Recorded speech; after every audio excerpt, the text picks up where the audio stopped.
Good morning.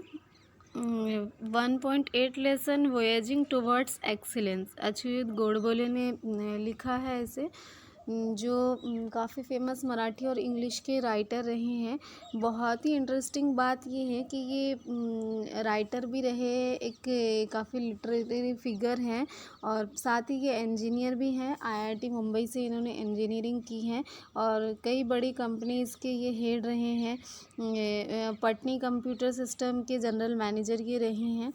तो इन्होंने ये लेसन लिखा है, काफ़ी ही इंटरेस्टिंग है और काफ़ी कुछ आपको सीखने के लिए मिलेगा। तो चलते हैं लेसन की तरफ। वोएजिंग टुवर्ड्स एक्सीलेंस। वोएज यानी क्या होता है? समंदरी सफ़र या हवाई सफ़र भी, पानी का सफ़र, समंदर का सफ़र, समुद्र का सफ़र। तो टुवर्ड्स एक्सीलेंस, एक्सीलेंस जो एक्स्ट्राऑर्डिनरी क्वालिटी होती है, हम बोलते हैं ना एक्सीलेंट है, बहुत ही उत्तम है, बहुत ही बेहतरीन है, सबसे आला है, सबसे अलग है, ऊंचा है। तो या फिर टैलेंट को भी बोल सकते हैं आप एक्स्ट्राऑर्डिनरी। तो वोएजिंग टुवर्ड्स एक्सीलेंस यानी कि बिल्कुल ऊंचाई की तरफ, या इल्म के दरिया की तरफ सफ़र, इल्म के समंदर की तरफ सफ़र, आप ऐसे भी कह सकते हैं इसको। तो देखते हैं क्या लिखा है इन्होंने। I had a very simple upbringing. मेरी बहुत ही सादा सी परवरिश हुई थी। We were a lower middle class family. हम एक बहुत गरीब तबके से ताल्लुक़ रखते थे। लोअर मिडिल क्लास फैमिली थी हमारी। एक मिडिल क्लास होता है, एक lower middle class, upper middle class और लोअर मिडिल क्लास। जो नॉर्मली लोग मिडिल क्लास से होते हैं और जो गुर्बत के नीचे ज़िंदगी गुजारते हैं या गरीब होते हैं, lower middle class. Our 300 square feet house did not even have basic amenities such as a fan, a refrigerator, a geyser, a dining table और a gas stove. हमारा मकान सिर्फ 300 स्क्वायर फीट का था, यानी एक बहुत ही छोटे मकान में हम लोग रहते थे, जिसमें बुनियादी ज़रूरियात की चीज़ें भी, बुनियादी सहूलियात भी नहीं थी। जैसे पंखा भी नहीं था हमारे घर में, पंखा नहीं था, रेफ्रिजरेटर नहीं था, फ्रिज गीज़र नहीं था, डाइनिंग टेबल नहीं था, और तो और गैस स्टोव भी हमारे घर में नहीं था। Live alone and air conditioner और एक कार, और एयर कंडीशनर और कार की तो बात ही छोड़ दें। It was only when I entered the college that I got a watch and we got a dining table and a gas stove at home. जब मैंने इंटर में एडमिशन लिया, जब मैं 11th क्लास में गया, तब हमारे घर में एक घड़ी आई, एक डाइनिंग टेबल और एक गैस का चूल्हा। नहीं तो उसके पहले इतनी उम्र 15-16 साल तक की इन्होंने ऐसी ज़िंदगी गुजारी कि इनके घर में एक फ़ैन तक के भी नहीं था, गैस का चूल्हा नहीं था, फ्रिज नहीं था, कोई बुनियादी सहूलियात की चीज़ें नहीं थी। Nevertheless culturally I had a rich childhood. ज़िंदगी गुर्बत में तो बहुत गुजरी, लेकिन जो घर की तहज़ीब व सकाफ़त थी, घर को जो माहौल था, वो काफ़ी ही अमीर था, काफ़ी ही दौलतमंद था। देखते हैं कैसे। Poets like Vinda क्रांतिकर, Mangesh पदगौनकर and वसंत बापत used to visit our home, and for hours I could listen to the discussion about poetry and literature, Marathi and English. जो काफ़ी बड़े बड़े पोएट हैं, शायर हैं, विंदा क्रांतिकर, मंगेश पदगौनकर, वसंत बापत जैसे बड़े बड़े शायर, बड़ी बड़ी अदबी शख्सियात, लिटरेरी पर्सनालिटीज़ इनके घर आया करती थी, घंटों से इनके यहाँ बैठती और इनके यहाँ इतने पोएट्री के बारे में, लिटरेचर के, मराठी और इंग्लिश लिटरेचर पे बहुत डिस्कशन हुआ करता था। They use to talk about Keshav Sut, Mardhekar, Shakespeare, Charles Dickens and Thomas Hardy. ये लोग शेक्सपियर के बारे में, चार्ल्स डिकेन के बारे में, मार्धेकर जैसे बड़ी बड़ी शख्सियतों, लिटरेचर की पर्सनालिटीज़ के बारे में बात किया करते थे। I did not fully understand their discussions in depth. मैं हालांकि उनके डिस्कशन को पूरी गहराई से नहीं समझ पाता, but I was immensely impressed, लेकिन मैं उससे बहुत मुतासिर होता था। We also were lucky to have Pandit Kumar Gandharva, Pandit Bhimsen Joshi and Pandit Jasraj visit our place and talk about Indian music till late night और समटाइम्स डॉन। मैं इसलिए भी बहुत खुशकिस्मत था कि मेरे घर में, उनके ख़ुद के घर में, पंडित कुमार गांधाराव, पंडित भीमसेन जोशी, पंडित जसराज उनके घर आया करते थे और हिंदुस्तानी मौसीक़ी के बारे में देर रात तक के, ये बहुत बार तो सुबह होने तक के, डॉन यानी सुबह, जो बिल्कुल अलग सुबह होती है, शफ़क़ फूटती है है, सूरज की कोपल निकलती है, बिल्कुल वो जो वक्त होता है उसे डॉन कहते हैं, डान कहते हैं उसे। तो ये तब तक कि ये लोग बातें किया करते थे हिंदुस्तानी मौसीकी पर, और हम सभी जानते हैं कि भीमसेन जोशी, कुमार गंधर्व, ये सब कितने म्यूज़िक की दुनिया में, मौसीकी की जो क्लासिकल मौसीकी है हिंदुस्तान में, उसकी दुनिया में इनका कितना बड़ा नाम है, कितने माहिर ये लोग हैं। तो ये लोग इनके घर आया करते थे। This is how and why I developed my interest in literature. इस तरह से मैंने मुझे लिटरेचर में, अदब में दिलचस्पी पैदा हुई। Literature and music during my school days, जब मैं स्कूल पढ़ता था उन दिनों मुझे म्यूज़िक और लिटरेचर में बहुत दिलचस्पी पैदा हुई, क्योंकि इनका घर का माहौल ऐसा था। आई did not and even today don't understand the grammar of music. हालांकि ना जब ना अब मैं म्यूज़िक के ग्रामर को नहीं समझता हूँ, म्यूज़िक की बारीकी को मैं बहुत ज़्यादा नहीं समझता हूँ, but I begin to love it tremendously since then. लेकिन तब से ही मैं इसको से बहुत ज़्यादा प्यार करता हूँ, म्यूज़िक से, मौसीकी से मैं बहुत ज़्यादा प्यार करता हूँ। मोस्ट ऑफ द टाइम्स, ज़्यादातर वक्त, the topics of discussion at our home were about music, literature, paintings, sculptures etcetera. हमारे घर में ज़्यादातर जो बातें हुआ करती थी तो वो म्यूज़िक के बारे में, लिटरेचर के बारे में, पेंटिंग के, स्कल्पचर के बारे में, इन्हीं टॉपिक पे ज़्यादातर हमारे यहाँ बातें हुआ करती थी, डिस्कशन हुआ करता था। I could listen to the discussion about Van Gogh, Mozart and Michelangelo et cetera. मैं जो Van Gogh, Mozart and Michelangelo, ये सारे जो आर्ट के स्क्रिप्चर आर्ट के लैंडस्केप है, इसके बारे में ये इन्होंने सारे डिस्कशन सुने थे। It was because of such a milieu around me that I had a firm belief which I still hold, that all arts are equally if not more important in our life than science और technology. ये जो माहौल था, ये जो surrounding थी, मिलियो जो सोशल सराउंडिंग होती है, सोशल इन्वायरमेंट होता है, जो माहौल होता है, सेटिंग जो होती है उसको कहते हैं मिलियो।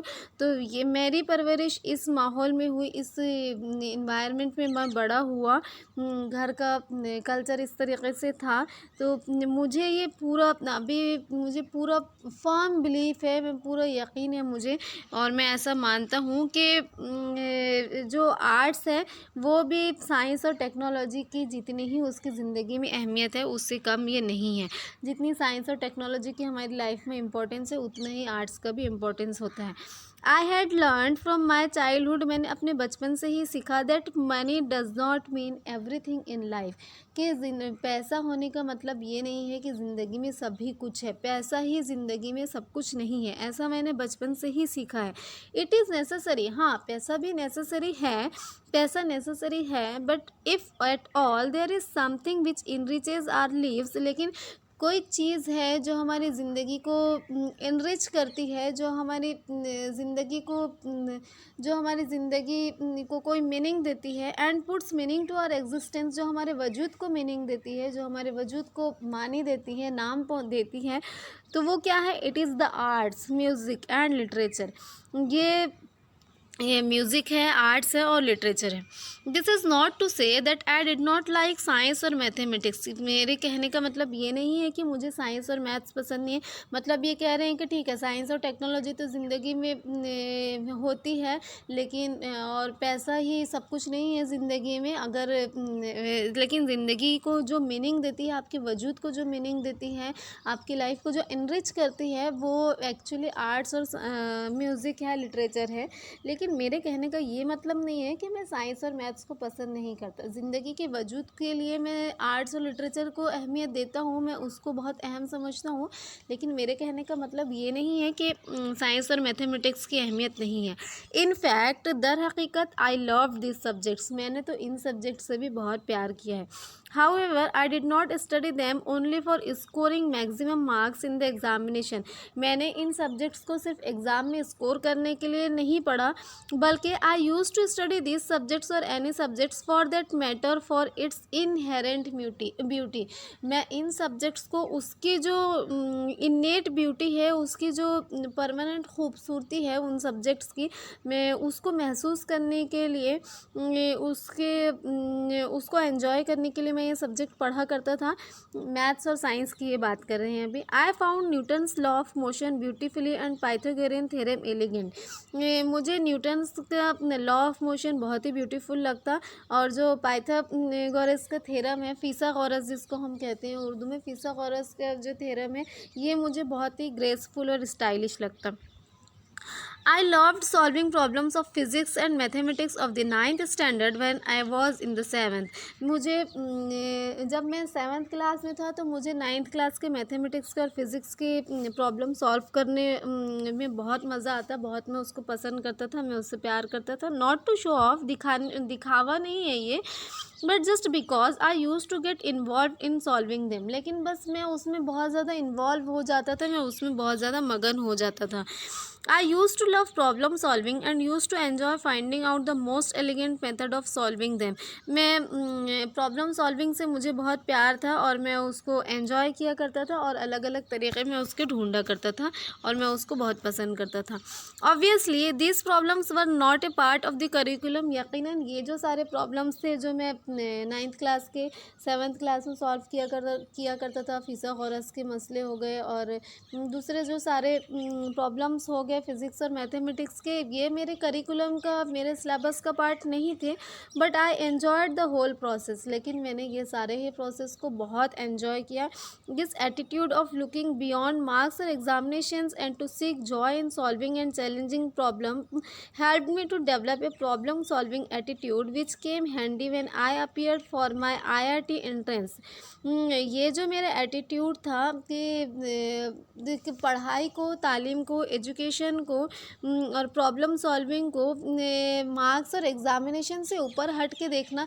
जैसे हम लोग क्यों पढ़ते हैं, आप लोग क्यों पढ़ाई कर रहे हैं कि अभी आप लोग, आपकी स्कूल बंद है फिर भी आप ये क्यों सुन रहे हैं, क्योंकि आपके जहन में ये है कि आपको बोर्ड एग्ज़ाम देना है, आपको एग्ज़ाम में अच्छे स्कोर करना है। तो एक नॉर्मल टेंडेंसी बच्चों की ये होती है कि एग्ज़ाम में अच्छे मार्क्स लाने के लिए पढ़ रहे होते हैं, बाकी उनको ऐसे कोई उससे बहुत प्यार नहीं होता है, ऐसा कोई लगाव नहीं होता। लेकिन इन्होंने हमेशा ही पढ़ाई को, प्रॉब्लम सॉल्विंग को एग्ज़ाम और मार्क्स से उठकर देखा और इनका जो ये जो एंजॉय किया करते थे प्रॉब्लम सॉल्विंग को, जो इनको क्वेश्चन सॉल्व करने में मज़ा आया करता था, तो ये सारी चीज़ों ने इनकी IIT एंट्रेंस एग्ज़ाम में बहुत ज़्यादा हेल्प की। जो JEE का एग्ज़ाम होता है IIT में इंजीनियरिंग में एडमिशन के लिए, because this exam is completely based on your problem solving ability and the ability to think not only logically but quickly and rapidly। क्योंकि ये जो एग्ज़ाम होता है ये पूरी तरह से आपका जो प्रॉब्लम सॉल्विंग एबिलिटी है उस पर बेस्ड होता है, वही ये लोग असेस करते हैं। और ना सिर्फ ये आपके लॉजिकली थिंकिंग को असेस करते हैं, बल्कि आप कितना क्विकली, कितना रैपिडली, कितना जल्दी आप आंसर कर पाते हो, ये सारी चीज़ों को भी असेस किया जाता है IIT के एंट्रेंस एग्ज़ाम में, इंजीनियरिंग के एंट्रेंस एग्ज़ाम में, कि आपके problem solving ability, problem solving skill आपकी कैसी है, आप कितनी फास्ट है, आप कितना क्विक रिप्लाई करते हो। तो ये पहले से ही ये सारी चीज़ों को बहुत एंजॉय किया करते थे और तो ये इनके बहुत ही काम आया और इन्होंने बहुत अच्छे से स्कोर किया इसमें। तो ठीक है, आगे का हम नेक्स्ट वीडियो में देखेंगे इंशाल्लाह। Have a good day.